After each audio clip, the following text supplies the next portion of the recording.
Salah gitu, di lolo apa kumpul ya. Enak di PWRI Iya, itu cepat katanya. juga kalau kita jarang kumpul gitu kan Pak. Iya. Iya. Ini di sana Batanan beliau ini umur udah 70-an tapi masih tegap, suara masih kencang ya. Jadi karena rajin ketemu teman-teman Pak ya. Kalau di sana Batanan yang punya orang tua, punya kakek misalnya yang cerita, kamane, kamake, kamapa, pai reunian, jangan dilarang.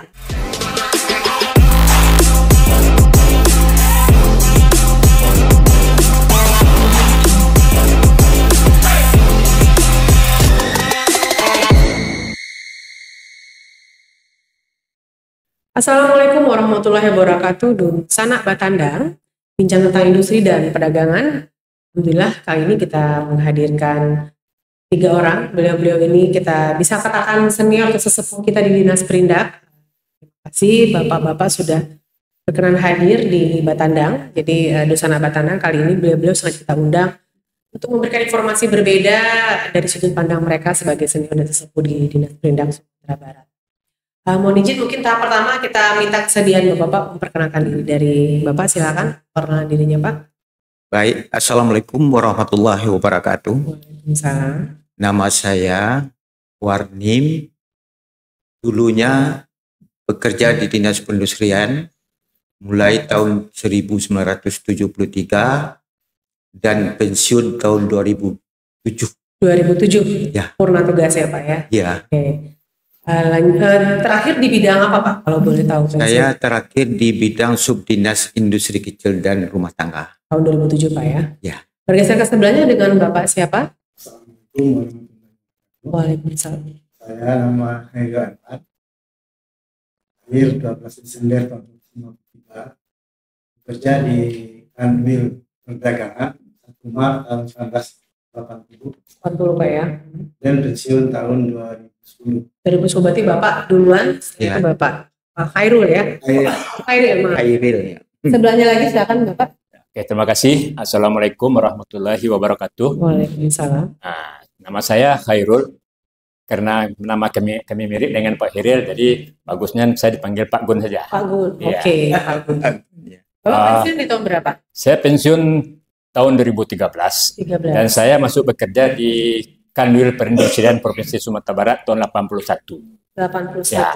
Jadi kalau untuk sedikit 81, suatu penggabungan perindustrian dan perdagangan, saya dipindahkan ke Padang Panjang. 2 tahun di situ di Kandek Perindustrian Perdagangan Padang Panjang. 2 tahun kemudian saya pindah lagi masih Kandek Perindustrian Perdagangan Kota Padang sampai pensiun 2013. Tapi artinya walaupun sempat berpindah kota, tapi kan ruhnya masih di Dinas Perindustrian dan Perdagangan Pak ya. Oke. Pindah. Jadi Dusana Batandang kali ini sebenarnya kita Batandang beserta tim menghadirkan beliau-beliau ini dengan tujuan nanti kita bincang-bincang Bapak ya, menghadirkan atau flashback kembali seperti apa wajah Dinas Perindustrian dan Perdagangan dahulunya.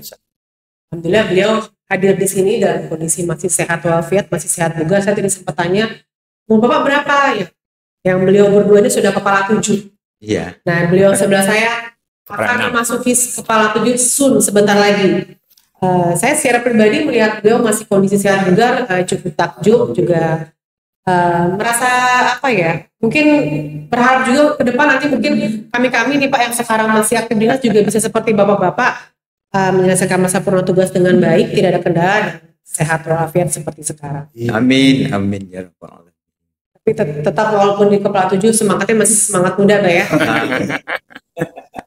Jadi Dusana Batandang beliau-beliau ini selain merupakan purna tugas Pak ya, sesepuh dari Dinas Perindak. Lagi Bapak di depan saya, beliau merupakan Ketua PWRI atau Perkumpulan Purnadatama Republik Indonesia Pak ya, betul. Itu merupakan sebuah organisasi yang menghimpun pegawai negeri yang sudah pensiun kalau bahasa umumnya atau purna tugas Purnadatama kalau bahasa Sanskerta Pak ya, bahasa resmi yang disematkan untuk organisasi yang bernama PWRI. Jadi Bapak, mohon izin tadi Bapak siapa Pak? Warnim. Pak Warnim merupakan Ketua PWRI Sumatera Barat Pak ya. Enggak ikut provinsi. Oh, maaf. Perindak. Perindaknya. Iya. OPI Perindak. Jadi Perindak. Oke, jadi untuk organisasi PWRI secara umum masing-masing dinas mempunyai ketua masing-masing ya Pak ya. Oke, berarti Bapak merupakan PWRI khusus untuk Dinas Perindak. Perindak. Mungkin Bapak bisa menjelaskan Pak, PWRI itu seperti apa? Terus siapa saja yang bisa bergabung di sana dan kegiatan-kegiatan apa yang dilakukan oleh PWRI hingga saat ini? Ya, terima kasih. PWRI adalah kepanjangan pada Persatuan Weredatama Republik Indonesia.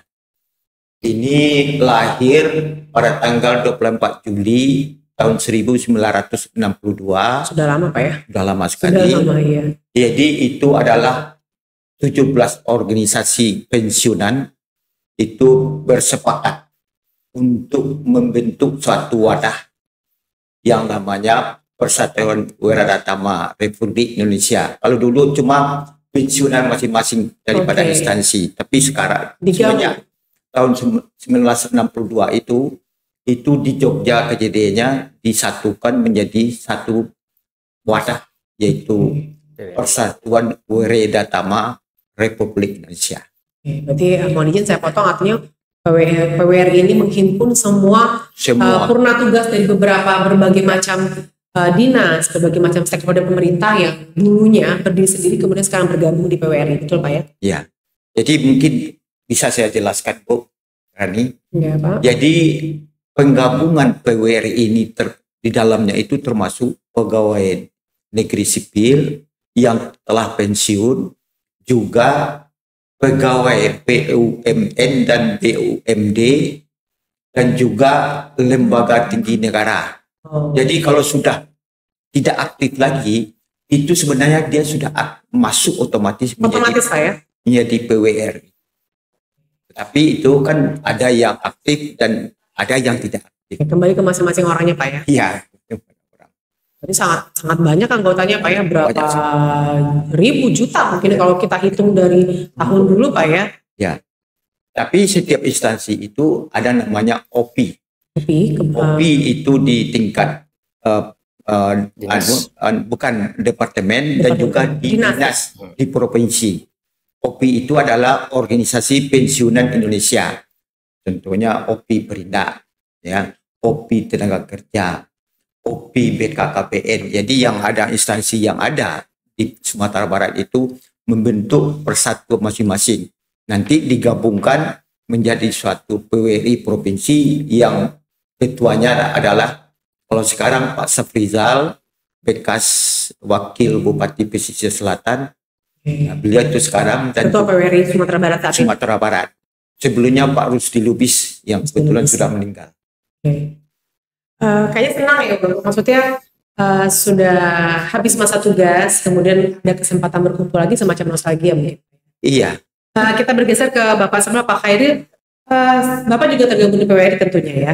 Artinya sampai hari ini bagaimana respon rekan-rekan Pak ya, senior-senior sudah pernah tugas bergabung ke PWRI, apa-apa saja yang dilakukan kegiatannya hingga hari ini Pak? Kami bergabung dengan PWRI itu cukup senang.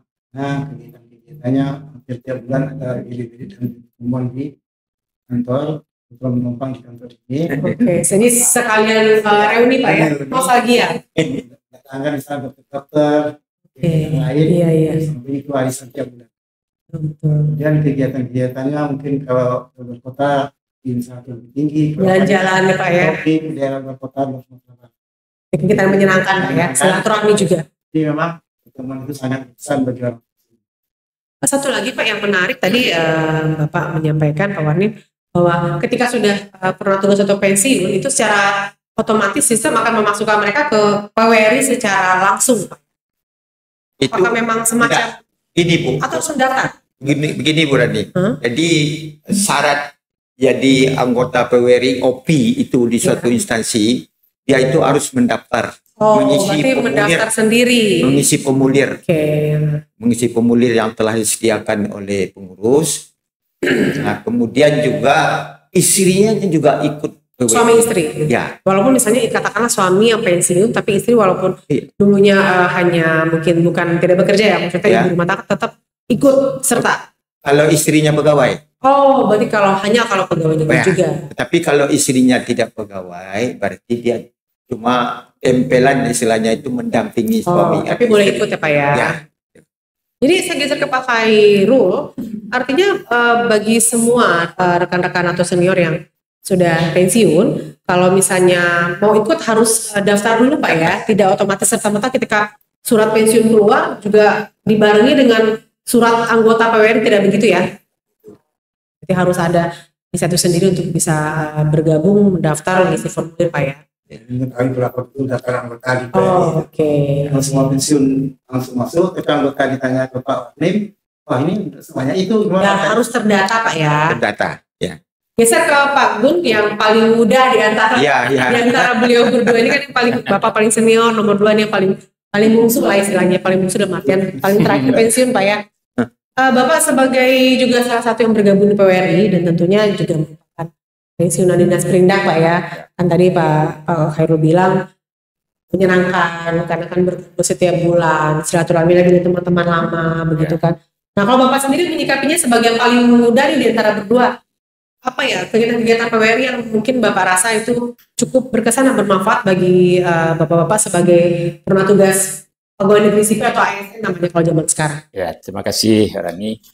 Jadi saya dibilang terlalu muda, enggak juga. Dari itu diganda ya. Jadi saya pensiun saya sudah 11 tahun. 11 tahun Pak ya, jadi, alhamdulillah. Jadi begitu saya pensiun, saya langsung aktif di PWRI ini. Karena saya menganggap 30 tahun kita bekerja di kantor. Berkumpul Pak ya. 30 tahun kita bekerja di kantor. Masa begitu kita pensiun kita tidak pernah ketemu sama teman-teman, sama baik itu atasan maupun sama besar gitu. Rekan kerja gitu Pak ya. Nah di saat pertemuan PWRI inilah kita nanti mengembalikan memori kita masa lalu itu. Tapi kalau sudah di PWRI kita tidak bicara lagi ini atasan saya dulu, ini bawahan saya tidak ada gitu. Tidak boleh lagi Pak ya. Ya kalau boleh sampaikan juga. Saya di PWRI sekarang, saya ini kalau Pak Warnim ketua, saya sekretaris. Sekretaris ya. Nah, jadi apa tugasnya? Nah, di tugas sekretaris sama juga dengan sekretariat kantor, menghimpun gitu, mendata, kemudian membantu ketua, membuat program-program apa yang akan datang. Ya. Menarik Pak ya. Jadi kalau senang, pasti senang. Karena kumpul lagi Pak ya. Ya, pertemuan. Jadi kapan ketawa-ketawa aja. Saya pertemuan sebulan inilah. Dan keuntungannya dengan adanya pertemuan PWRI 1 kali sebulan ini, ada kesempatan kita kadang-kadang nggak selalu. Kadang udah punya mantu belum? Belum. Anak saya dia laki-laki. Iya, betul. Anak Pak belum itu juga ada pernah. Kadang ada jodoh anak kita. Ya ada aja itu salah satu keuntungannya. Ini dosa anak batana, maaf mohon izin saya potong. Kalau dosa anak batana yang punya orang tua, punya kakek misalnya yang cerita, kamane, kamake, kamapak, pai reunian, jangan dilarang. Jadi ternyata ada misi tersembunyi. Betul ya. Tersembunyi sebenarnya punya niat baik ya. Jadi buat para jombloan-jomblowati kalau ada orang kalau ada nenek kakeknya ikut pergi arisan pensiunan ya aja. Ya. Karena itu merupakan jembatan untuk mempertemukan. Kembali lagi ke Pak Warnim sebagai yang paling sepuh di sini Pak ya. Tadi kan Pak Gun bilang ada program-program juga, ada kegiatan-kegiatan yang diusung dan direncanakan untuk mengisi lah ya Pak, mengisi kegiatan rutin PWRI. Apa aja Pak yang mungkin dirasa itu rutin atau ini hanya sifatnya tidak selalu diadakan, hanya sesekali atau ya tergantung kesepakatan rekan-rekan bersama, mungkin bisa dijelaskan Pak Warnim. Baik, jadi kalau di PWRI itu setiap tahun kita membuat suatu rencana juga, program juga. Kayak kerja kantor gitu Pak. Mirip Pak ya. Ini di program orang pensiun apa-apa. Jadi selama ini yang jelas itu arisan rutin setiap bulan. Jadi ini pertemuan anggota itu tetap setiap bulan, minggu ketiga hari Sabtu. Itu jadi tidak lupa lagi karena orang ini sudah makanya juga sudah lagi kan tidak sip lagi. Kadang lupa Pak ya. Sekarang hari Sabtu minggu ketiga ya bulannya. Jadi ada pertemuan. Ada kesepakatan tanggal pelaksanaan ya. Itu pertama, itu arisan. Kemudian juga kita melakukan untuk sehat namanya Dharma Wisata Sehat. Itu kita programkan selama 1 tahun itu 3 kali. Yang pertama itu berada di lokasi Kota Padang. Nah lokasinya yang dekat-dekat Pak ya. Yang dekat-dekat. yang pokoknya yang menyejukkan lah, senang, misalnya Pantai Air Manis, Ujung Batu di Sembak. Sembak, ya. Jadi itu di dalam kota. Kemudian di luar Kota Padang, itu yang telah kita lakukan seperti ke Harau, ke Sawah Luntung, Tinggi. kemudian ke Bukit Tinggi yang Keliling Pak ya. keliling, jadi mana yang kemungkinan daripada aspirasi yang berkembang. Mengikuti saran-saran rekan-rekan ya. Nanti sebelum turun ke lapangan itu kita rapat dulu. Waduh. Jadi apa direncanakan secara rapi Secara musyawarah mufakat gitu. Jadi ada yang nantinya ini banyak mengusulkan ke sini, ini cuma sebahagian kecil. Jadi kita voting lah gitu. Oh ya. Nah, kemudian ada juga yang keluar provinsi. Jauh ya. Jauh provinsi itu kita sudah lakukan itu ke Jawa Timur, Malang. Kemudian ke Sumatera Utara, itu nginap di Brastagi dan di Medan. Menyenangkan ternyata Pak kegiatan. Banyak juga. Kita yang masih aktif saja 3 kali setahun. Kemudian ada juga yang ke kampungnya Pak Khairin ini di Bengkulu, Jambi. Oh Jambi. Dan juga ada Pekanbaru, Kerinci, dan juga Asia Pengiraian itu mesti. Riau ya. Iya. Juga ke ini lagi Puncak Lawang dalam kota, ada dalam provinsi. Nah, Puncak Lawang, Sungai Jadi, banyak aja. Pokoknya ada itu 3 kali 1 tahun. Kemudian kita lakukan lagi untuk santapan rohani. Itu kita datangkan ustadz untuk memberi ceramah. Itu ada 2 kali dalam 1 tahun. Waktu halal bihalal. Bihalal Lebaran Pak ya. Ya. Kemudian waktu yang di luar halal bihalal, tetapi memang kita sediakan untuk sapatan rohani. Disepakati pelaksanaannya kapan gitu Pak ya? Ya. Kemudian waktu ulang tahun PWRI, kita jalan santai. Kalau tidak ada provinsi atau kota melaksanakan, kita sendiri yang berinisiatif. Mandiri Pak ya? Ya, mandiri. Ya. Jadi pokoknya dalam 1 tahun itu banyak kegiatan. Cuma 1 bulan yang tidak terisi, yaitu Ramadan. Karena fokus ibadah Pak ya. Jadi itu ada juga ceramah, misalnya ada daripada konsumen yang ingin menawarkan barangnya, mungkin masalah kesehatan, pelaku usaha. Kita lakukan itu. Yang penting kumpul Pak ya. Pokoknya 1 bulan itu tidak ada yang kosong. Oh, luar biasa. Jadi Dusan Abatana saya mendengar penjelasan beliau ya. Ternyata bapak-bapak di masa pensiun atau masa tua ini menghabiskan waktu cukup cukup menyenangkan. Mereka lebih rajin berkumpul daripada kita yang saya tadi dengar 3 kali setahun ya.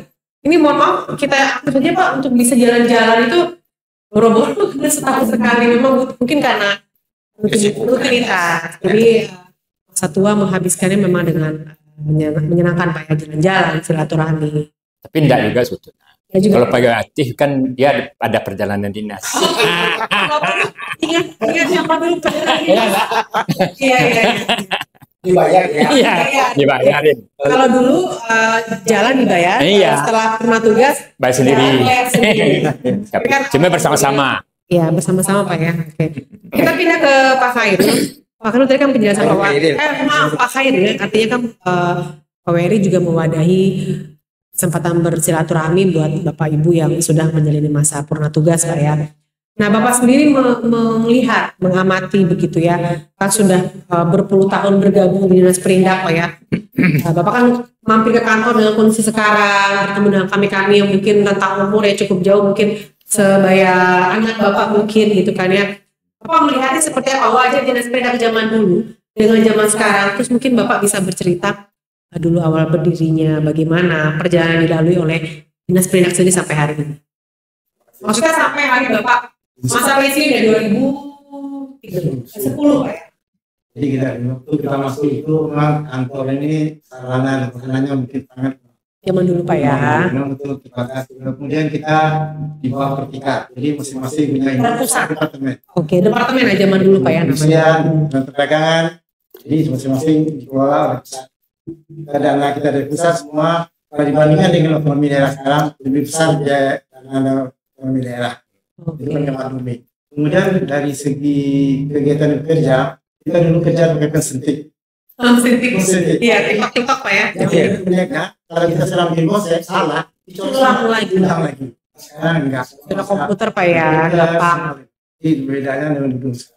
Kemudian kita dulu ya disiplin waktu itu, saya bukan di bidang program itu, kita masuk jam 7 pulang jam 2. Jam 7 sudah masuk. Waduh. Itu dari program itu. Kebetulan saya di perdagangan negeri itu Pak Tambal nama Bapak, dia pasti jam 7 Sudah di kantor. bilang Bapak nggak terlambat Pak ke sekolah. Itu Bapak datang jam 7, kami kan terlambat Pak. Tak boleh. Itu pengalaman. Disiplin Pak ya. Itu disiplin itu sampai saya sampai pensiun, saya lakukan. Masih terbiasa polanya itu Pak ya. Kemudian di bidang perdagangan itu dulu memang ada tidak keseimbangan. Kalau bidang ini agak mewah, bidang ini. Oh, itu jangan Iya, itu memang bukan cuma sekarang. Betul, oke Pak ya. Bidang perdagangan negeri itu mungkin Cuma tiwa. Jadi ada yang basah, nggak basah gitu ya. memang itu senangan bagi orang itu. Sehingga lomba-lomba berprestasi itu bidang itu. Oke. Itu yang dijalani bidang perdagangan. Nah, bidang perdagangan itu pokoknya cuma dua bidang perdagangan negeri, bidang perdagangan dalam negeri. Nah, itu yang cukup bagus. Kemudian kalau lihat di waktu Perindak, itu semuanya sudah penggabungan, dananya sudah mungkin besar sehingga kegiatan-kegiatan banyak kembang dibandingkan dengan kami dulu. Kami dulu di kantor perdagangan itu asal survei harga, kami nggak dapat uang jalan dulu, nggak dapat uang jalan. Tapi kalau di perindustrian ada namanya BPIT, dana kecil. badan pengembangan industri kecil. Ya, itu kalau mengambil apa aja ke data industri dapat uang-uangnya. Jadi Bapak ini cerita lopak, cerita lopak zaman dulu. Iya, iya. Oke ya.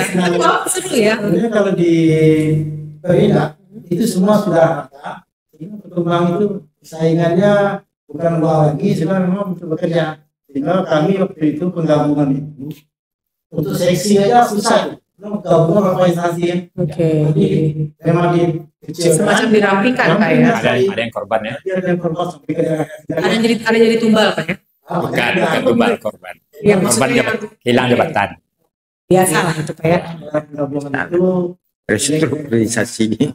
wah ini saya kenal dulu nih apa ini di dinas kami dulu di Kanwil itu ke pusat semua ini urusannya rapat di kantor gubernur kan. Itu suka duka ketika perubahan nomenklatur Pak ya. Ya. Jadi kalau misalnya selamatan kerja atau apa Sama Pak ya. Tapi tetap seperti Bapak bilang yang namanya zaman berubah. Pola kerja kan artinya kalau ketika zaman dulu Bapak cerita hanya mesin tik ya sekarang zamannya sudah tidak begitu lagi Pak ya. Nah kita nih pengen tahu nih Pak. Ini kan kalau Bapak di 2007 pensiun Pak ya. Ya. Akhirnya 2010, Pak Gun di 2013. Ini kan itu sudah lalu ya. Kalau boleh kita tahu nih Pak, zaman-zamannya Bapak masih eksis bekerja, mungkin semacam program-program unggulan atau capaian yang dulu itu bisa dikatakan ini udah terobosan hebat lah yang pernah dikerjakan zaman dulu. Boleh dari Pak? Ya, makasih Bu Rani.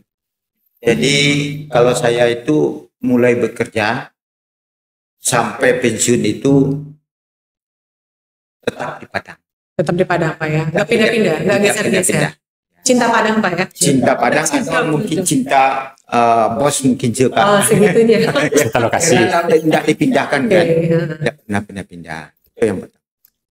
Dan yang kedua, saya itu masa jabatan saya itu memegang pertama Subak Umum, kemudian Subdin Industri Rumah Tangga, kemudian Subdin Bimbingan Usaha, Oke. itu tetap di dinas, Pak ya? ya. Terakhir Subdin Industri Kecil dan Rumah Tangga. Jadi saya sebenarnya berkecimpung banyak di industri kecil. Kalau sekarang tuh ya bidang industri namanya Pak ya? Ya, dan industri. Tapi kalau sekarang kan dibagi dua, agro dan agro. non-agro. Tapi itu waktu itu tidak. Ada namanya industri rumah tangga dan ada industri besar. Besar ya? Ya, Kalau dulu mungkin pengelompokannya berdasarkan skala Pak ya? skala ya. Industri dasar. Industri dasar besar.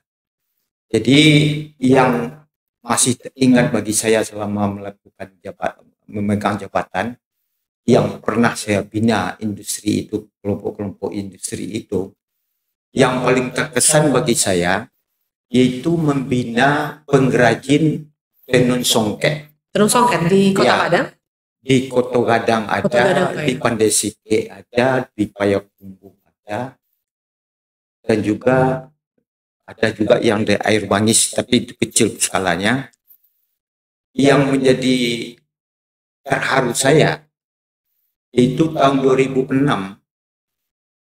saya membina industri songket itu sampai saya ke istana Wow. bersalaman dengan Sudah SBY ya. capaiannya sudah jadi ke level nasional Pak ya. Ya, dapat itu waktu itu namanya Upakarti. Pakarti ya, itu kan Industri kecil yang telah dominan itu masalah songket itu yang banyak itu di daerah Palembang.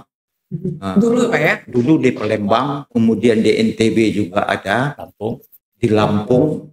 Tapi waktu 2006 itu Pak ya. 2006 itu penilaiannya jatuh ke Sumatera Barat, dapat diundang ke istana. Berkat binaan dari dinas kita waktu itu Pak ya. Berkat Itu pencapaian binaan. yang luar biasa karena udah Ya. skala nasional ya. Ya, Jadi applause dulu buat Pak Warni. Jadi 2006, jadi atau mungkin ada sanak batana yang ya, nonton, mungkin ada orang tuanya yang mungkin berkecimpung di bidang tenun songket seperti yang Bapak bilang tadi. Nah, beliau ini dulu 2006 sempat menghantarkan sampai ke istana Ya. mendapatkan Pakarti. Nah, kemudian waktu pameran Inacraft Yang mana udah ada Inakraf Pak ya?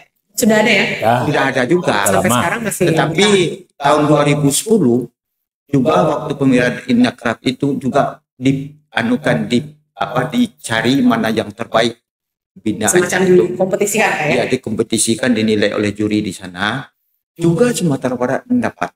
Itu namanya tenun songket Palapa. Pak. Dari daerah mana itu Pak? Kalau Dari Pandai Sike juga. Pandai Sike juga. Ya, jadi Pandai Sike itu sudah 2 kali mendapat Upakarti dan juga award daripada ya, ketika Inacraft pelaksana. ya. Inacraft.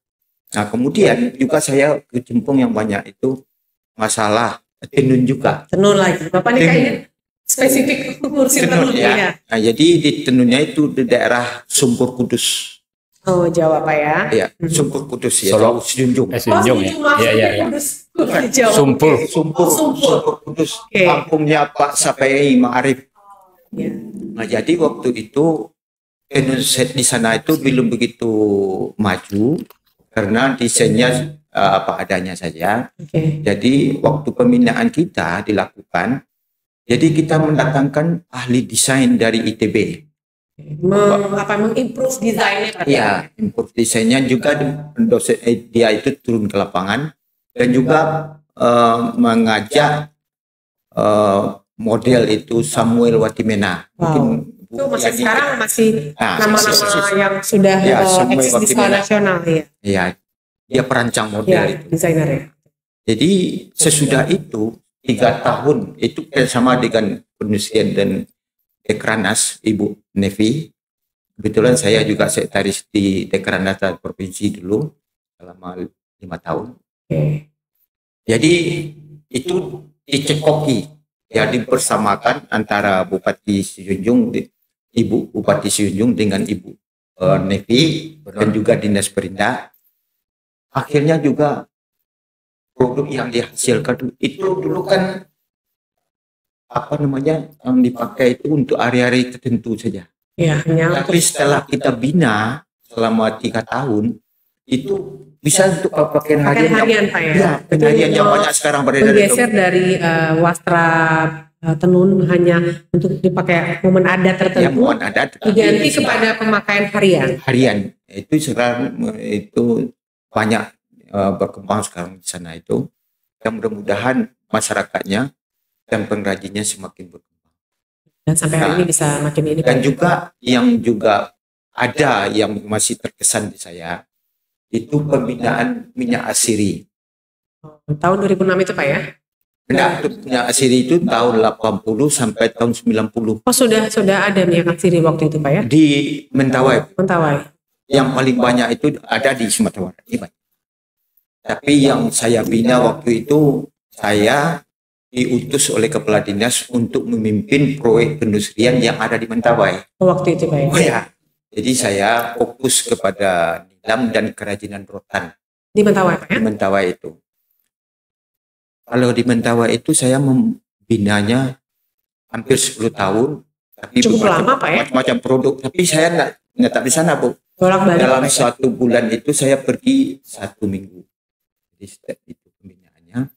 Jadi minyak nilam itu sampai tonan Bu, 1 bulan keluar. Yang dihasilkan saat itu Pak ya? Iya, tonan. Jadi kalau di sana itu, kalau di Mentawai mungkin lebih kenal orang sama saya daripada camat atau bupatinya. Karena sekian banyaknya Pembantu pengusaha. bupatinya. Dulu kan pembantu bupati dulu di Mentawai itu.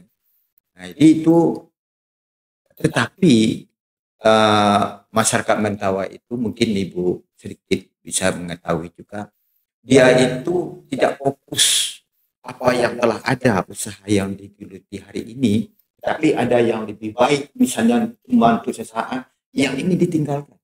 Tidak konsisten Pak ya? Tidak konsisten, padahal ini sangat menjanjikan.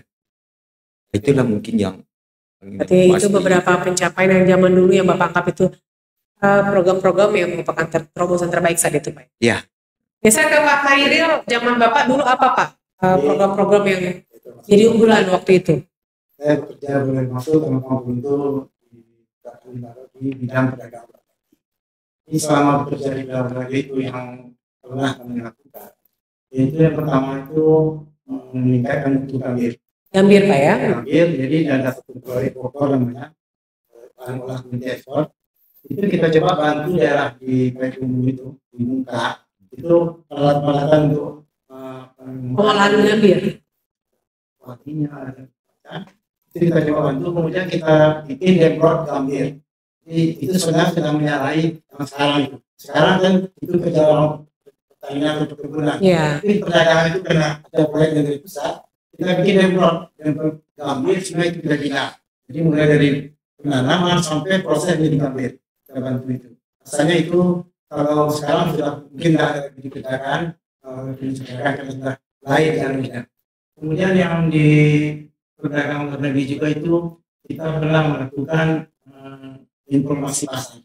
Informasi pasar itu jadi para eksportir dan pedagang antar pulau, mereka tidak tahu kapal yang akan datang di pulau air dan kapan berangkatnya.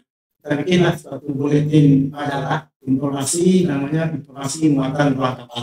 Oke. Jadi itu kita bikin tiap minggu. Tiap minggu kita bersama dengan pelindung sekarang. Memberikan informasi kepada pelaku usaha Pak ya? Pelaku usaha. Yang untuk ekspor atau mengirim barang. Cetak 1 minggu itu kira-kira 150 lembar, 50 eksemplar.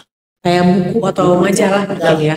Jadi kira-kira 10 lembar itu kita ceritakan informasi pasar, informasi pedagang luar negeri, termasuk di sana. Kemudian kita membantu pimpinan yang tidak kalah pentingnya itu mencatat data-data ekspor. Data ekspor itu digunakan kalau rapat dengan gubernur, rapat dipisah dari Sumatera Barat. Itu kerjaan yang menonjol waktu itu. Itu Pak ya. Kemudian di perdagangan negeri itu juga membina eksportir. Itu kita membentuk setiap komoditi itu ada asosiasinya. Jadi komoditi yang dominan itu saya kopi, dan namanya Asosiasi Eksportir Kopi Indonesia. Kalau zaman Bapak itu yang di kita yang menonjol apa waktu itu? Itu unggulan juga kopi, Kasia Vera, aren, kemudian gambir. Yang baru-baru ini belum ada. Kalau sekarang kan sudah bisa dikatakan sudah tidak ada. Jadi kalau dulu itu kita kan kalau gambir 50% dari Indonesia itu. Oke. Kemudian dalam informasi ke pembinaan pengusaha itu, kalau ada masalah di pengusaha dan tidak bisa dia menemukan, kita ada ruang Pancakarta di provinsi gubernur, ruang pengembangan komunitas ekspor. Kalau sekarang mungkin nama kerennya coaching klinik Pak. Jadi teman-teman ya, teman-teman pelaku usaha yang butuh kan bisa datang di sini. Kita ada Bu Butet di bawah biasanya ya. Kalau yang ada masalah seperti itu di Mas. eksportir pengusaha, kita rapatkan di Pancakarta itu yang diketuai oleh Pak Sekda. Tapi kalau zaman dulu itu di zaman Bapak pelaku eksportir yang ada kendala itu difasilitasi semacam ada wadah untuk berkonsultasi Pak ya. Kita sebagai pemerintahan daerah saat itu ya. Ada di tingkat kanwil. Nah, kemudian hasil itu kita bawa ke itu nanti bergabung semua instansi terkait. Cukainya seluruh dari perkebunan, petani, seluruh instansi ada masuk dapat penelitian. Itu menurut eksportir. Kemudian yang dulu itu yang susahnya Bu, kalau orang agak terikat kenal yang ditunjuk sebagai eksportir terdaftar itu didaftarkan ke Kementerian Perdagangan. Jadi kalau eksportir kopi ditunjuk misalnya 18 eksportir kopi yang bisa ekspor, yang lain nggak bisa. Semacam monopoli kalau begitu Pak. Iya, dulu eksportir terdaftar namanya. Jadi yang ada di persetujuan dari Dirjen Daglu, Dirjen Perdagangan itu yang bisa ekspor kopi ke Siapera. Kalau karet yang punya industri karet lah. Iya. Kemudian yang satu lagi saya di waktu penggabung dengan perindustrian dan perdagangan itu, saya mengajukan di TU Tata Umum itu masalah penggabungan struktur Pak ya. Industri perdagangan itu sangat berbeda. Di rumah kenapa Pak? Karena contohnya pegawai. Mungkin yang dari perdagangan, dari perindustrian, lain-lain modelnya. Kemudian kalau itu pimpinan dulu mengajak seluruh kabit-kabit menceritakan kerja kabit. Ini Pak Kandu ini mungkin nggak tahu mengenai apa itu industri perdagangan. Seluruh prestasi misalnya semacam ekspos program kerja. Ya, gitu, ekspos ya. Dia bagian mengenal kerja dan pegawainya. Di pegawai itu dia nggak mungkin menguasai Kandu dulu bisa menguasai. Dia belajar dari atas ke bawah. Tadi itu presentasi masing-masing kabit itu. Dalam presentasi itu macam-macam. Dia tidak pernah coba. Yang kasih yang pernah mampir di depan. Jadi, kemudian penggabungan itu juga untuk menyatukan itu kabit kasih itu suruh nyanyi. Jadi ini yang pernah terjadi di bawah ini kan saya nggak tahu. Jadi itu macam masalah. Ada momen lucunya Pak ya. Kita menggabung gimana pegawai ini bersatu. Dipaksa. Menyatukan. Metode pendekatannya. Kan dua organisasi yang berbeda dulunya itu Bu. Kalau yang namanya Kanwil ini kan dia itu ego sektoral namanya kan. Iya. Nah itu karena kalau tugas pusat itu merasa iya. Pak ya. Dan dalam eset lebih banyak lagi. Eset masing-masing kalau itu semua Paling ruwet. bukan artinya sudah 100 tapi yang ada cuma 5. Itu Waktu itu Bapak sebab itu ya. Gitu ya. Di TU. Jadi waktu itu cara atasi ini ditanya ke orang ambil penyelesaian ini, kalau perdagangan ini. Akhirnya saya ambil keputusan saya hapuskan semua mungkin tidak ada. Saya laporkan ke Departemen Perindustrian Perdagangan sebarang habis semua. Disetujui kalau besar tidak aman. Ya.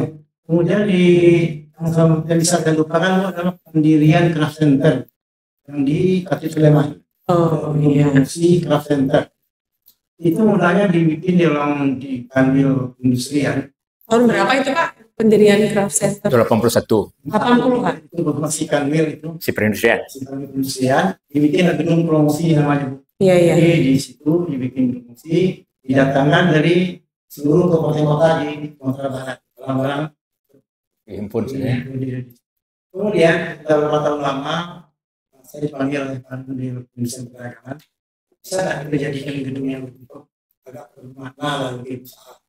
Dan dijadikan namanya gedung craft center Bu. Iya. Misalkan barang rajin, semua barang kerajinan kita coba sana. Semacam galeri lah ya. Iya. Kalau bahasa ini. Showroom. Dan saya bagi Bu, misalnya kabupaten di sini ada 19, kita bagi lakukan 4 kabupaten di bulan ini. Digilir Pak ya. Digilir. Ya bikin kemudian dan kita maju. Kemudian craft center itu memasarkan susah. Jadi memasarkan susah.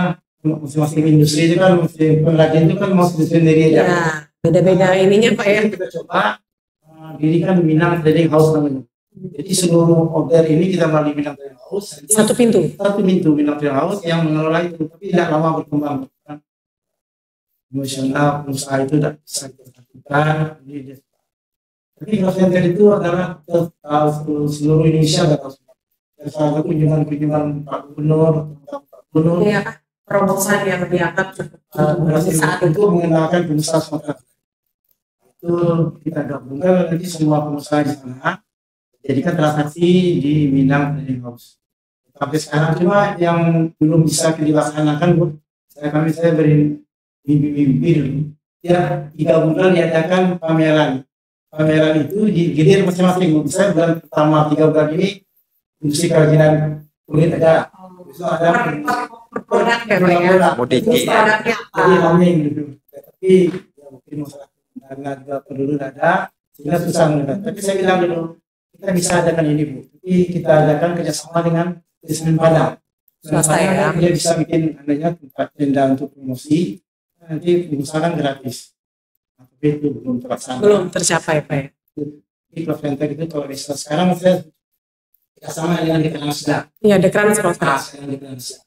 Itu kan sebenarnya Raja Fintechnya adalah penyelesaian perdagangan tuh. Jadi sekarang apa? Kalau saya baru ini mesti sekarang nih ada lagi penyelesaian perdagangan atau kalau di Kanal Sedang aja semua menguasai. Oleh karena sudah Nah, itu Bu, itu memang pekerjaan yang sangat hasil dilakukan oleh penyelesaian perdagangan. Membuat tempat promosi dan orang apapun datang sana itu ada sana semua. Apa makanan ada semua. Di tahun 80 itu kan termasuk terobosan ya. Ini sudah 80 Tahun 2000-an. 2000-an, 89 kan? 89 Pak ya. tahun 2000-an masih bagus dengan Ibu IP, Bu Nevi masih running itu ya. Jalan Pak. Sekarang ya gimana kita Nggak tahu lah. kita banyak lagi. Geser ke Pak Gun. Nah, tadi kan beda-beda cerita nih. Kalau di zamannya Pak Gun itu apa yang dianggap apa ya capaian atau terobosan yang dianggap sukses atau memang cukup hebat saat itu? Oke, terima kasih Rani. Sebelum masuk kepada teknis, pertanyaan teknis, barangkali saya kembali dulu masalah PRI ini dulu. Ya, tadi kan disampaikan oleh Ketua bahwa kegiatan tahun itu ada pergi jalan-jalan, ya Pak, ada pergi apa namanya, jalan sehat. Dharma wisata sehat. Ada lagi kegiatan setelah itu, kegiatan sosial namanya. Iya. Nah, kegiatan sosial. Jadi kembali dulu, untuk berdirinya sebuah organisasi, berjalan organisasi ini kan perlu uang, perlu duit. Oh iya. Untuk itu dari PWR ini kita mintakan setiap anggota yang aktif, ya kan, beriuran, ada iuran tahunan namanya. Patungan Pak ya. Nah, sebesar 150.000 per tahun. Untuk apa gunanya? Nah, gunanya yang pertama kita pakai untuk pertemuan bulanan. Jadi pertemuan bulanan itu kita berikan apa namanya Pak Ode? Snack, kita belikan snack. Itu yang pertama. Kemudian kita kegiatan sosial ini membezu atau mengunjungi anggota yang sakit dengan ketentuan sebagai berikut. Bagi anggota langsung yang sakit di rumah sakit dikunjungi maksimum 2 kali per tahun. Dengan memberikan uang santunan sebesar 200.000. Oh, sudah ada bakunya. Ya. Aturannya. Kemudian bagi anggota tidak langsung, bagi anggota langsung seperti dikatakan Pak Ketua tadi, artinya saya sebagai anggota PRI, istri saya, itu anggota tidak langsung. Nah, itu anggota melekat, kata bilang Pak Ketua tadi. Anggota melekat itu uang santunan 100.000. Kemudian bertaziah. Kalau ada anggota kita yang meninggal, ya, bertaziah ke rumah anggota langsung ya, meninggal dengan memberikan uang santunan sebesar 300.000. Dan 150.000 bagi anggota tidak langsung. Itu. Bagian ini cocok Pak. Kalau ketua kadang kan nggak terpikiran masalah begitu. Nah, Pak Gun ini kan sebagai sekretaris kan. Iya, jadi cocok. Kan saling mengingatkan artinya kan. Tapi itu masih kurang Bu, saya tambahkan. Ya. Jadi beringat ya. Itu baru yang sakit dengan yang meninggal. Tetapi ada anggota kita yang kebetulan memang sudah sesepuh sekali. Tidak bisa lagi jalan, tapi dia aktif sampai 2 tahun. Dia tidak membayar iuran yang 150.000 per tahun itu. Tetap kita perhatikan, kita lihat. Kita lihat ke rumahnya. Itu namanya anjang sana. Mengunjungi teman. Mengunjungi teman. Jadi itu kita lakukan. Oh, ada seperti itu Pak ya? Kita lakukan itu. Kita inventarisir siapa-siapa daripada anggota yang tidak lagi mampu datang dan juga tidak membayar iuran sesuai dengan yang sudah ditetapkan. Itu sampai 2 tahun itu masih kita lihat. Tapi sudah lewat 2 tahun dia tidak membayar, sakit lagi dia atau memang kita kunjung lagi, cuma kita tidak beri dana, tetapi kita silaturahim saja. Artinya ini mungkin mohon maaf mungkin ada rekan-rekan yang seperti stroke atau sakit yang memang tidak bisa keluar rumah, harus mungkin diam di tempat begitu Pak ya. Jadi itu yang didatangi dan didatangi itu. Walaupun dia tidak memberi iuran lagi. Tidak iuran lagi selama 2 tahun berturut-turut. Jadi Nusana Batandang nilai kekeluarga dari beliau-beliau ini mungkin buat kita yang masih muda harus jadi contoh Pak ya. Artinya silaturahmi itu punya nilai penting sebenarnya Pak ya. Apalagi mengunjungi rekan-rekan yang mungkin keadaan sakit Pak ya. Jadi lagi saya tambahkan lagi Bu. Jadi sekarang anggota PWRI ini semakin hari semakin bertambah jumlahnya. Semakin banyak Pak ya. Semakin banyak karena adanya informasi dari teman ke teman yang belum masuk, masuklah. Masalah gitu, bila lo apa perempuan Enak di PWRI ya, itu. cepat itu juga kok kita jarang kumpul gitu kan Pak. Iya. Iya, Pak Khairi ini kan juga baru masuk juga di Iya. Beraktif aktif lagi. aktif lagi Ya beliau. dulu udah. Iya. Ini di sana Batanan beliau ini umur udah 70-an tapi masih tegap, suara masih kencang ya. Jadi Iya. karena rajin ketemu teman-teman Pak ya. Mm-mm. Oke, saya tambahkan Lanjut ini. Pak Gun, kayak gini. Ayah. Saya di luar itu Oke. kami ada mendirikan tadi grup pensiun dan perubahan PS namanya. Oke. Itu kegiatannya hampir sama, kita 135 orang. Kegiatannya ke lapangan tenis. Oh, yang suka main tenis ya. Semua masuk. Masuk ya. Jadi dalam kegiatan PPS itu kita hampir sama kegiatan dengan PWRI. Kita kunjungi orang yang sakit, yang meninggal, dan juga orang yang sakit. Tapi dengan uang santunan tadi orang sakit itu 500.000, orang meninggal 800.000. Jadi anggota itu 135 sekarang. Banyak juga Pak ya. Uang sosialnya setahun 100.000. Tetap ada iuran lah artinya Pak ya. Itu kegiatannya, tapi memang kedepannya kami tidak ada kegiatan bulanan itu, cuma kita insentif aja. Kapan bisa kumpul ya. Biarlah kita turun, kemudian yang lain-lain yang belum ikut, dia nongkrong. Saya bilang anggota PS itu kita harus masuk ke PRI semua. Organisasi besar Pak ya, karena kan induknya PWRI. Ya, PWRI. Resminya. Yang resminya PWRI. Intinya apapun itu wadah yang mungkin Bapak Ibu sepakat itu berkumpul, tetap kalau ini bisa gabung ke PWRI dan tujuannya kan silaturahmi Pak. Ya, betul. Baik, dan ini kita tambahkan juga. Maaf Ketua, dan tambahkan lagi nih. Ya. Jadi mengenai dana. Seandainya kami, jadi di PWRI kita tidak mengimpun dana berlebih. Artinya dana itu kalau bersisa, kita kembalikan lagi kepada anggota, kita bawa misalnya pergi jalan-jalan gitu kan. Aturannya kita membayar 100.000, mungkin 50 aja cukup. Ada diskon Pak ya. Dan kita ambilkan dari dana. Oh, jadi dari dana kita tidak mau dana ini berkumpul sampai 10 juta, 50 juta, mau. Kita pembeli setiap tahun udah bersisa 300.000 aja cukup. Kita kumpul lagi dana. Sebab kalau kita kumpul dana banyak-banyak, seandainya kita udah meninggal nih, berarti menikmati orang-orang yang masuk terakhir, ya kan? Nah, jadi kita habiskan dana setiap tahun itu kita tidak perlu dana berlebih-lebih. Kita habiskan, misalnya ada sisa 5 juta, kita berikan kembali pada anggota, misalnya untuk pergi jalan ada subsidi dari situ. Baik, itu mengenai PWRI. Kemudian masih masalah kerja lagi ya. Masalah terobosan di zaman Bapak masih ya. gitu ya. Jadi seperti disampaikan tadi, sesuai kompetensi saya itu diterima di perindustrian di Kanwil Perindustrian tahun 1981. Kompetensi saya teknik sipil. Jadi saya masuk di sini dulu sarjana muda teknik sipil. Saya tamat dari Fakultas Seni IKIP Padang. IKIP ya. Saya ditempatkan dulu untuk pembangunan lingkungan industri kecil Ulu Gadut. Sekarang apa namanya? UPT Logam. UPT Logam. Jadi saya ingat tuh ada beberapa orang teman saya dari teknik kan. Jadi tempatkan dulu itu waktu itu saya masih rimba. Masih hutan ya Pak Doan ya. Tahun 80 masih. Ya, itu kan Ulu Gadut. Jadi orang asosiasi orang di mana tempatnya Ulu Gadut, rumah sakit identiknya dengan masjid jiwa. Itu kan guyonan aja. Iya, enggak itu benar tuh. Oh, iya. Nah, benar tuh.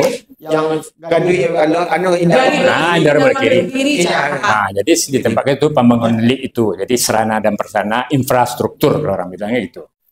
Nah, jadi saya ingat itu luasnya itu masih rimba 16 hektar. Jadi tugas saya waktu itu adalah pemetaan, kemudian membuat desainnya jalan lingkungan itu. Ada jalan itu kan. Kemudian juga desain perpipaan. Jadi air di lingkungan Ulu Gadut itu kan perpipaan dan rencana diberikan KPU Pak Wana. Diberikan KPU diambil di sebelah kanan pas delik itu pakai mesin. Kalau pakai mesin artinya untuk biaya operasional kan besar, mesin ada besar. Akhirnya kami sama konsultan pengukuran itu kami ambillah jarak sekitar 1.100 meter di atasnya. Rupanya dilihat secara mata itu barangkali sungai rendah. Tapi setelah kami ukur rupanya sungai itu lebih tinggi. Nah, jadi tidak perlu mesin. Jadi kami bikin intake di situ, cuma pengambilannya jauh. Jadi 1.100 meter satu pipanya dengan pipa 4 inci, tapi tidak perlu mesin. Jadi air itu ngalir sendiri situ. Nah, kemudian apa LIK itu gunanya gitu. LIK itu adalah untuk menyatukan pelaku usaha dan perajin. Jadi pelaku usaha itu sudah ada 3 strata di situ. Bilang Pak Kepala Kanwil dulu kita tuh dia arsitek Pak Wana. Pak Zulkifli Khatib.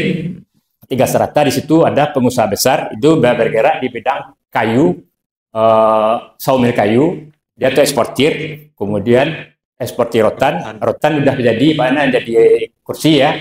Kemudian serta menengah itu adalah membuat mebel. Jadi bahan bakunya dari pengusaha besar mungkin dibuatnya mebel di situ.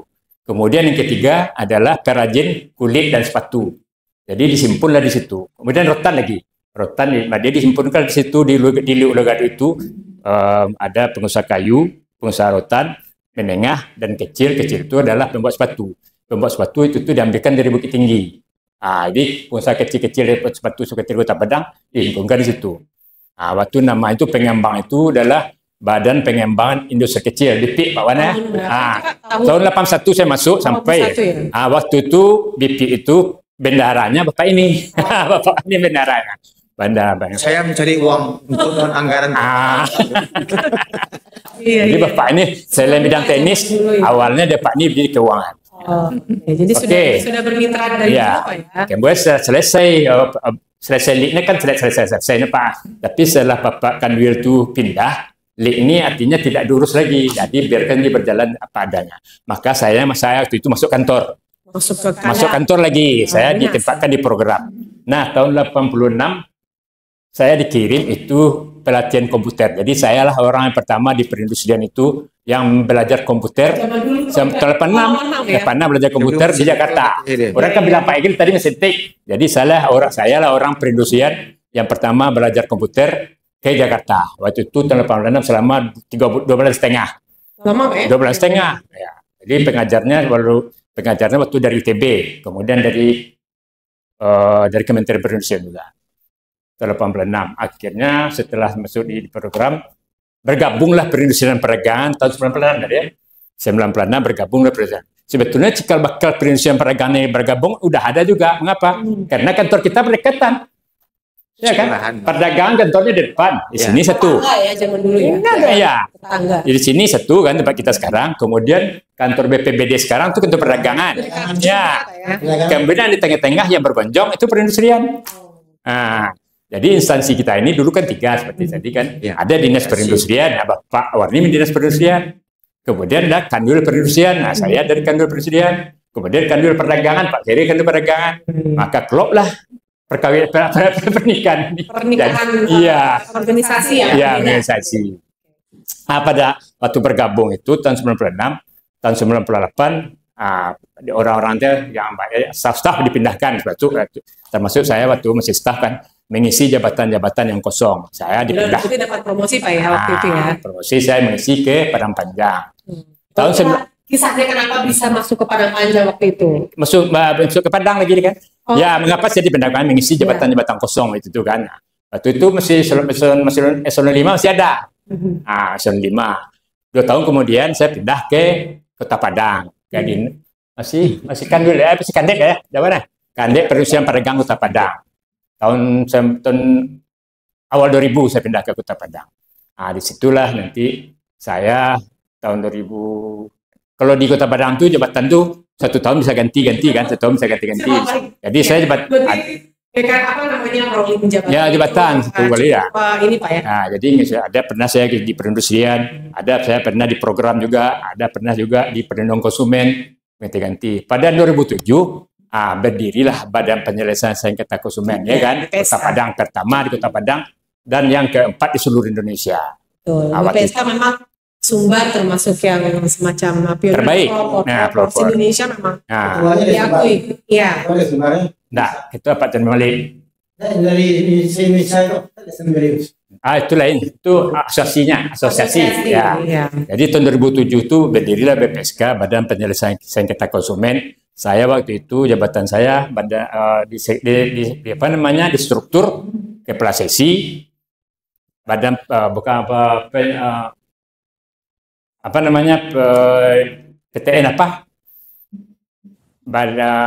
PKTN bukan mengenai perlindungan konsumen ini. Perlindungan konsumen tertib niaga maksudnya. Nah, belum ada tertib niaga. Apa Dulu namanya? BPBJ, Badan Pengawas Barang dan Jasa. Oh, PPBJ maksudnya. BPBJ, Badan PPBJ, Seksi Pengawasan Barang dan Jasa. Itu Zaman dulu itu namanya ya, beda, Seksi Pak, ya? Pengawasan Barang. Kemudian berdirilah BPSK. Saya ditunjuk di Kepala Sekretariat BPSK tahun 2007 sampai tahun 2012. Baik, itulah BPSK tahun 2011, BPSK Kota Padang ini BPSK terbaik seluruh Indonesia. Sebelumnya adalah BPSK Bandung. Gitu.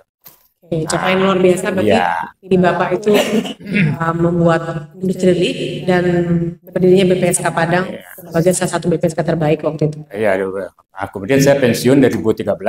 Pada tahun 2017 saya ditawarin juga masuk menjadi anggota BPSK. Masuk lagi. Saya anggota BPSK. Sebelumnya BPSK-nya adanya di kabupaten kota kan gitu.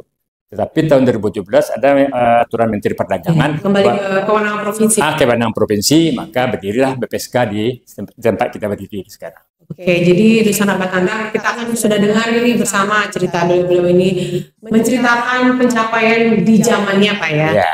Jadi yang cukup menarik kayak waktu Bapak gitu kan masih zaman dulu tuh kerja sama City gitu kan Pak ya. Kayak Bapak juga gimana dinamikanya penggabungan struktur waktu itu ya. Masuk juga masalah aset, masalah karyawannya Pak Gun yang cerita tadi tahun 86 Pak ya. Yang belajar komputer tahun berapa Pak yang Ya, 86. 86 itu pertama kali harus kursus diterbangkan ke Jakarta untuk belajar komputer zaman Ya. itu. Ya. Nah, sementara kita sekarang bisa dapat tahu yang namanya belajar komputer itu nggak perlu lagi. Nggak perlu lagi ya. Tinggal pegang komputer, lihat, Ya. belajar selesai. Selesai, ya. Ya. Artinya makin hari alat-alat kerja makin dimudahkan, Termudah. makin dimudahkan. Lagi Bu, gedung BPBD itu adalah gedung meteorologi nama dulu. Zaman dulu Pak ya. Meteorologi itu rumah dinas kepala meteorologi. Kemudian yang belakang pantai ini tempatnya meteorologi bekerja. Tahun berapa itu Pak? Yang zaman dulu? Saya masuk 80 sudah ada. 80-an berarti itu dulunya meteorologi Pak ya.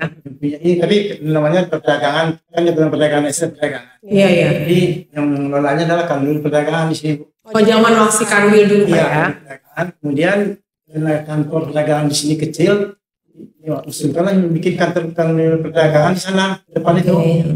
Kemudian gedung meteorologi ini sudah dua buku sudah bisa dipertahankan lagi gitu. Jadi teruskan. Oke, berarti banyak aset-aset maksudnya kalau zaman dulu yang Banyak punya dinas perdagangan. perdagangan ya atau industri zaman dulu. Jadi karena kosong itu Bu, Pak Kanwil bilang sana kita bikin lapangan tenis. Nah itu tahun 2000 berapa Bu? Dibikin lapangan tenis itu Bu. Oh, awal mulanya dulu 2001 lah mulai dibikin lapangan tenis. Sudah berarti sudah jadi dinas perindak gitu Pak ya. Sudah bukan kanwil lagi ya. Waktu Pak Bambang. Bambang ya. Oke. Masih Kanwil Pendidikan Perdagangan. Ya, saya kan bilang. Ya, tapi Pak Bambang kepala waktu itu. Dibikin itu dananya diambil ya bantu semen Padang. Gotong royong ya Pak. Bikinnya. Ini yang bagus Bu. Karena saya ditunjuk sebagai koordinator yang bikin lapangan tenis. Korlap ya zaman itu. Jadi sampai gempa-gempa nggak apa harta. Kokoh Pak ya. Ah itu. Yang 2009 gempa kencang di Padang Mas, aman. Ada gempa pun enggak. Iya, jadi kokoh ininya struktural Pak ya. Sebenarnya jalan besinya itu 10/10. Saya tahu betul karena itu. Jadi memang tahan sehingga sampai sekarang digunakan untuk teman-teman yang perdagangan tenis. Cuma sekarang katanya sudah berkurang, nggak ada lagi yang main gitu. Dulu sampai ratusan main. Rame Pak ya. Sekarang udah tua-tua, nggak sanggup main lagi ya. Kalau sekarang masih tapi bisa jadi dipakai dengan orang umum atau orang-orang lain yang Iya, BPBD. menggunakan lapangan itu. Kalau BPBD ada peralatannya di situ. BPBD ya. Cuma karena sekarang disewakan itu harus masuk ke daerah. ya betul. Nah, sekarang nggak tahu apa jadi koperasi yang mengelola kalau supaya jangan masuk ke daerah. Si abu-abu Pak ya, kita nggak tahu. Ya insya Allah nanti akan kita benahi Pak. Dengan yang namanya aset-aset kita. Yang dulu itu pikirkan bagaimana pegawai ini bisa bersatu aja. Pokoknya bisa Sananya ada. kumpul Pak ya. Itulah metode pendekatan yang dipakai oleh kepala dinas. Zaman dulu Pak ya. Waktu itu penggabungan itu. Apa itu? Emosional, kecoa egonya. Ya. Ego sektoral. Saya nggak pada nyanyi Bu, tapi oleh Pak Bambang karena Kasubdin kan harus nyanyi. Oke. Iya tuh. Jadi di sana Bapak Tanang cerita dari beliau-beliau ini cerita sesuai zamannya waktu itu Pak ya. Jadi di sana Batana kita yang mendengarkan hari ini, yang mungkin nggak akan ketemu yang masanya tuh zaman seperti bapak-bapak lain. Tapi setidaknya kita bisa belajar bahwa dulu sendiri kan dulunya seperti Bapak bilang tadi sudah punya rencana-rencana AB, terus pas dilaksanakan ada kendala. Artinya dari zaman dulu mereka ini sudah punya ide-ide kreatif yang dilaksanakan sesuai tugas pokok misi pada saat itu. Jadi harusnya kita yang masih aktif sekarang juga bisa mencontoh lah ya bagaimana dulu aja yang semua serba terbatas, program-programnya sudah bagus-bagus Pak ya. Tapi sekarang kita sudah fasilitas lengkap, informasi terbuka, alat penunjang kerja semua serba digital, serba mudah untuk bekerja. Harusnya bisa lebih optimal untuk pencapaian kerja Pak ya. Ya. Betul kan Pak ya?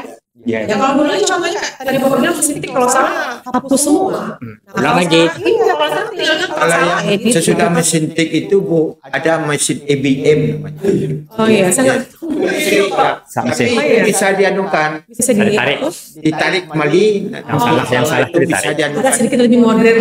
Lebih modern, tapi itu tidak banyak jumlahnya, tidak semua ruangan. Ya. Mahal sekali. Ya. Tapi kalau zaman dulu itu sebenarnya pegawai-pegawai ini lebih ekstra kerja itu memang betul-betul contoh kalau mengetik naskah harus hati-hati. Kalau sekarang udah asal salah tinggal tulis gampang, delete aja, print kalau kurang cetak lagi gitu kan Pak. Kalau dulu iya repot ya Pak ya. Iya kan repot Pak ya, artinya sekarang ini dengan kondisi yang serba dimudahkan karena kita jadi malas jadi ya. Menarik di sana Batana ngobrol sama beliau ini seperti merasakan flashback beberapa puluh tahun ke belakang. Sebenarnya jadi ajang pembelajaran buat kita yang masih muda sekarang ini Pak. Satu lagi Pak, kira-kira Bapak melihat Dinas Perindak wajahnya saat ini dengan bapak-bapak zaman dulu masih, kalau bapak-bapak membayangkan masih muda, sehat gitu, masih dengan etos kerja yang lagi semangat-semangatnya, Bapak melihat kami sekarang, generasi sekarang dari kacamata Bapak sendiri bagaimana? Mungkin ada kurangnya, ada lebihnya gitu. Iya, makasih Bu Rani ya. Sekarang kelihatannya karena teknologi ini semakin maju, ya orang banyak memanfaatkan IT, ya banyak memanfaatkan IT. Tetapi lemahnya sekarang saya lihat, kalau saya ini pandang mata saya ya, di adanya otonomi daerah itu pejabat atau gubernur, wali kota atau bupati itu tidak dari para yang proporsional, tetapi dia adalah pengusaha banyak uang, ya. Jadi akhirnya apa? Programnya langka dan juga nanti mumpung kalau nanti stafnya pembantu itu memang menguasai itu running program yang kalau nggak jalan. Kalau tidak, mana yang senang dia yang diambil. Ini banyak sekali saya lihat itu sekarang. Jadi ada yang ahli, betul-betul ahli di bidang suatu bidang, tapi itu tidak dikasih jabatan. Justru nggak dipakai. Tidak dipakai. Jadi ini kelemahan mungkin otonomi daerah karena tidak adanya seleksi. Kalau dulu kan merit system, ya merit system memang seleksi Pak ya. ketat. Kalau sekarang banyak uang, itu bisa jadi. Dan juga banyak pengaruh dari atas. Contohnya di tempat nasional, misalnya kita lihat dengan mata telanjang sekarang kan, itu kan bobotnya kecil, tetapi memang dia ada peran daripada pihak ketiga. Ini mungkin kelemahan daripada pemerintahan sekarang. Ya mungkin pemerintah. Kalau saya mengatakan pemerintah. Kan beliau ini sebagai orang yang sudah lama hidup, sudah lama melihat, merasakan, mengamati. Kalau dulu Bu, kalau kami di perindustrian itu memegang suatu jabatan, misalnya saya di bidang apa, misalnya kerajinan, saya diklat dulu Bu. Betul orang yang mungkin diklatnya 3 bulan, ya sudah itu ditempatkan di sana lama sekali sebelum ada pengganti yang memang menguasai bidang itu, belum dipindahkan. Kalau sekarang kan tidak bongkar pasang yang senang, ya itu mungkin ini sentilan buat kita. Biasa dipakai ini gimana Pak ada komentar Bapak? Dari kacamata Bapak. Sebenarnya sekarang ini cukup senang cukup berhasil karena semua pekerjaannya itu Mudah. sana. Betul.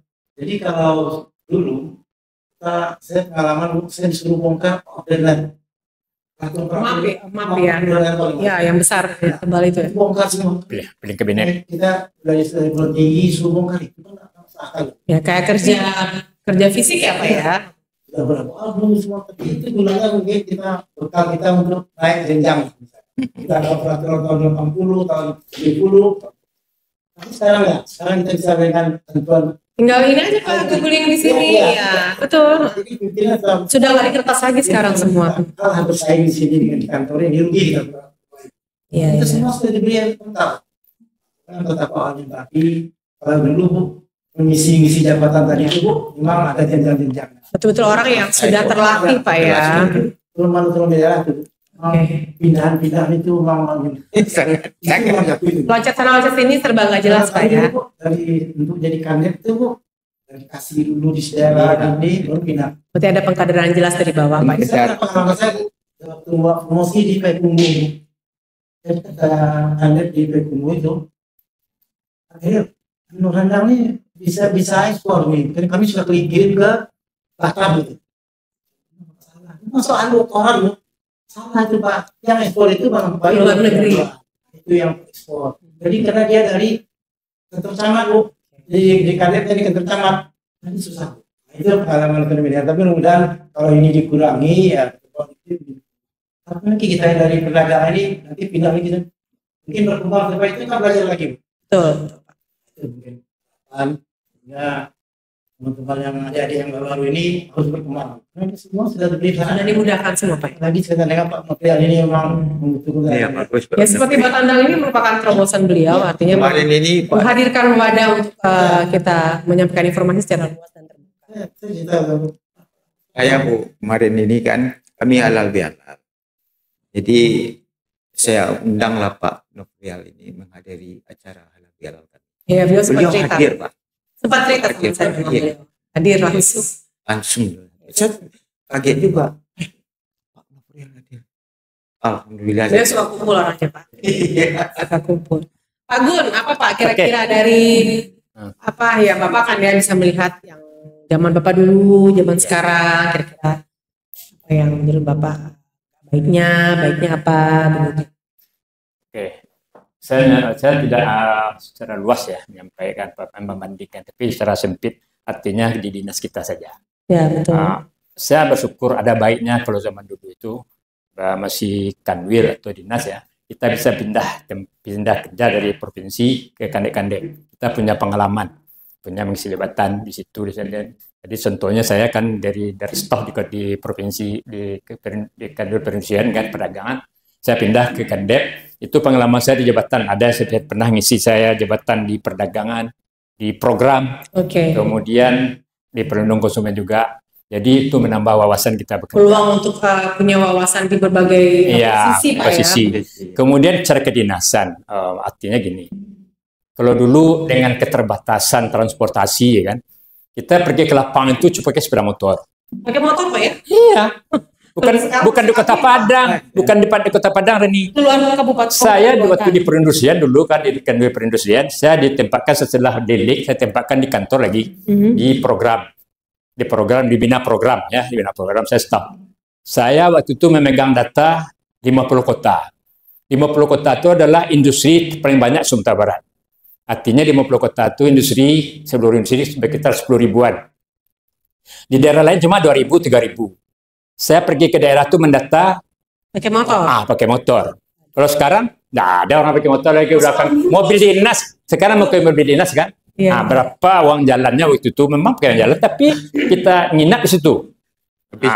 Habis uang itu. Itulah pengabdian atau kita bukan bentuk apa namanya enggak. Tapi artinya itulah pengalaman manis dan pengalaman pahit juga. Akhirnya kita setelah otonomi daerah seperti Pak Kiri bilang tadi kan, banyak anggaran itu. Contohnya waktu saya di Kota Padang, waktu saya pegang seksi, saya punya anggaran daerah sendiri, punya DPA sendiri. Kalau di provinsi DPA itu dipegang oleh kepala bidang, Pak Wan? Kalau di kabupaten kota enggak, DPA itu dipegang oleh kasih masing-masing. Jadi ada enak nggak enaknya Pak ya. Itu. Nah, kalau sekarang kan fasilitas itu sudah cukup. Nah, kemudian saya berpengalaman juga karena sebagai mantan sebagai bekas di industri itu dikembangkan berdasarkan dua sumber daya kan. Pertama sumber daya alam, kemudian sumber daya manusia. Itulah yang dikatakan dengan keunggulan komparatif kan gitu. Nah, mengapa pertama itu dikembangkan berdasarkan sumber daya alam? Contohnya Pak Warni ini membina dulu minyak asiri di Mentawai. Mengapa? Karena di Mentawai itu banyak sumber bahan bakunya. Cuma sumber daya manusianya belum siap. Maka diadakanlah pelatihan bagi mereka supaya mereka bisa mengelola sumber daya alam yang mereka punyai. Kemudian kalau di satu tempat tidak ada sumber daya alam, barangkali sumber daya manusianya sudah ada. Contohnya di Lubuk Begalung. Lubuk Begalung itu kerajinan rotan sama Selaman Bernamas. Rotan itu tidak ada di tumbuh di Lubuk Begalung. Yang ada di sana Pak ya? SDM-nya yang ada. SDM ada turun-temurun. Kemudian kerajinan Bernamas itu benang apa namanya? Benang sutra itu kan dari Korea datangnya, dari Jepang. Tapi sumber dayanya udah ada di situ, maka tetap dikembangkan di situ. Apalagi kalau udah dua-duanya ada. Akhirnya di sumber daya alamnya ada, sumber daya manusianya ada, itu akan dikembangkan oleh instansi kita dikembangkan. Itulah nanti keunggulan komparatif. Keunggulan komparatif akan menuju keunggulan kompetitif. Kompetitif baik mutu maupun harga bersaing. Jadi Dusanha Batandang cukup menarik kalau kita dengar sudut pandang beliau ini ya Pak ya, melihat zaman dulu dengan zaman sekarang, dan mereka memberikan pendapat Pak ya, pendapat, dan kalau kita bisa simpulkan semacam saran juga buat kita yang masih muda-muda sekarang nih Pak. Artinya pola kerja dulu dengan sekarang kan jauh berbeda. Harapannya kan kalau sekarang lebih baik, tentunya juga kalau hasil atau output yang dihasilkan juga akan jauh lebih baik. Harusnya. Seperti tadi Pak Gun bilang dulu kemarin, itu kan Pak ya, mau kerja tuh susah, buat belajar satu aja tuh kayak komputer mesti 2,5 bulan Pak Gun ya belajarnya. Artinya itu kan 2 kali saya belajar tuh. 2 kali. Setelah 86 belajar kan 2,5 bulan. Komputernya baru datang nih. Satu tahun kemudian tahun 87 baru komputer datang. Kita pelatihan lagi 1 bulan lagi. Artinya sulit kalau dulu itu mungkin akses untuk mendapat informasi itu sulit. Sulit, belum ada. Sebenarnya di Dusanha Batandang kalau dengar beliau ini cerita, kita generasi yang ada di zaman sekarang untuk kondisi bekerja harusnya sangat banyak bersyukur, banyak dimudahkan. Ada kemudahan. Akses yang kita bisa dapat cukup luas dan tidak sulit gitu Pak ya. Dusanha Batandang sudah panjang obrolan kita dengan beliau ini. Beliau merupakan sesepuh senior kami di Dinas Perindustrian Perdagangan yang dulu mulai bekerja, tumbuh, berkembang sampai beliau menghabiskan masa purna tugas dengan kondisi yang alhamdulillah sehat walafiat, menceritakan bagaimana dari zaman dulu Pak ya, mulai bekerja, kehadiran Dinas Perindak bagaimana, dan beliau juga memberikan pesan-pesan ke kita semua. Dan juga bagaimana PWRI itu tumbuh Pak ya. Jadi pesan-pesan juga buat Dusanha Batandang mungkin Bapak Ibu yang akan memasuki masa purna tugas, yang mungkin menyimak baik itu Dinas Perindak atau di Dinas atau OPD lain, ya ayolah gabung ke PWRI Pak ya. Karena wadah untuk bisa berkomunikasi dan silaturahmi ada di sini. Difasilitasi dan bisa ketemu teman-teman lama lagi Pak ya. Mungkin sedikit Bu Rani, mungkin juga saya sampaikan pada keuntungan daripada PWRI ini sudah banyak sekali. Yang pertama itu kartu 60 tahun itu, kartu apa namanya, orang 60 tahun tidak lagi berubah-ubah kartunya. KTP seumur hidup. KTP seumur hidup itu perjuangan dari PWRI. Salah satunya? Ada 8. Oke. Yang pertama itu. Yang kedua masalah diskon pergi pariwisata atau kita menumpang dengan kereta api, kapal laut dan pesawat terbang. Kalau pesawat terbang itu dalam negeri itu juga dapat diskon, itu perjuangan daripada diskon berapa Pak? Kalau untuk 20%, wah lumayan. Jadi Dusanha Batandang kalau belum tahu, yang punya mama nenek omanya kalau Iya. yang bergabung di Ibu Budiman, PWRI dapat Ibu diskon Budiman 20%. Ya. Oke. Kemudian murah melakukan konsultasi ke Askes. Oh, ada akses khusus, Ada. jalur khusus Pak ya. Karena orang pensiun tadi. Oh, Dan oke. juga pergi kita berobat ke rumah sakit, kita tidak antri, ada loket khusus. jalur khusus. Jalur khusus Iya, ya. iya, betul. Untuk usia lanjut di atas 60 tahun. Alhamdulillah Pak, Langsung dia itu tidak antri. ya. Iya. Diberi kemudahan Pak ya. Ya, kemudian adanya tunjangan yang dulunya untuk istri atau suami itu 5%, Mhm. sekarang naik 10%. Itu berarti berkat perjuangan PWRI Pak ya. PWRI itu. Jadi banyak sekali sebenarnya, ada 8 itu perjuangan dari PWRI ini. Jadi bagi saudara-saudara kami yang belum masuk PWRI, Ayo secara bergabung. aktif Ayo ya, bergabung. Aktif, ayo Pak ya. bergabung dengan PWRI Perindak Provinsi aktif, Pak, Sumatera. ya? Aktif, yang aktif ya. Tetapi yang tidak aktif, pasif itu berarti orang yang sudah pensiun memang dia masuk PWRI juga, tapi tidak aktif, tidak terdaftar di Ya, ya. kepengurusan. Mudah-mudahan setelah nonton ini banyak yang mau ikut aktif lagi Pak. Ya, Mudah-mudahan, ya. Dan mudah-mudahan juga kita berharap adik-adik atau kami yang di sini mudah-mudahan sama seperti bapak-bapak nanti ya. Mudah-mudahan Allah beri panjang umur sampai masa purna Amin, juga, sehat-sehat ya. semua sehat seperti bapak-bapak nanti juga akan sampai masanya bergabung di PWRI karena kan setiap orang ada masanya. Iya, iya betul. Betul, Pak, ya? Ada orangnya. Iya betul. Oke baik bisa Bapak Tandang spesial tamu kita hari ini kehadiran beliau-beliau dan terima kasih juga Pak ya dari Batandang bicara tentang pensiun dan perdagangan beserta tim telah mengundang Bapak dan berkenan hadir. Mudah-mudahan sehat-sehat selalu Pak, panjang umur, menghabiskan masa tuanya dengan sehat, bahagia bersama keluarga, tetap positif dan berkarya silaturahmi bersama rekan-rekan dan keluarga. Jangan lupa Pak, walaupun sudah tua, tetap nanti rajin buka sosmed Pak ya. Oh, Kita iya. ada YouTube, ada Iya. Facebook, ada Instagram, ada TikTok juga ya. Ya. Ini nanti ini yang kita podcast hari ini akan tayang nanti di akun YouTube Oh, ya, video ya. resmi Dinas Perindustrian Perdagangan. Nanti kita info ke Bapak nanti. Jadi bisa Ya. share ke teman-teman dan keluarga. Boleh, boleh.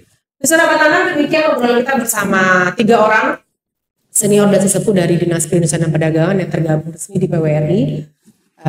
Terima kasih telah berkenan menonton sampai selesai. Mudah-mudahan obrolan kita hari ini punya nilai pesan baik, Amin. yang baik-baik tolong diambil Pak ya, yang mungkin yang kurang menyenangkan Iya. dibuang ke tong sampah Dibuang Pak ya, aja. anggaplah namanya kita obrolan manusia Pak ya. Ya. Jumpa lagi di podcast yang akan datang. Saya Maharani Putri, host Batandang hari ini. Mengucapkan terima kasih.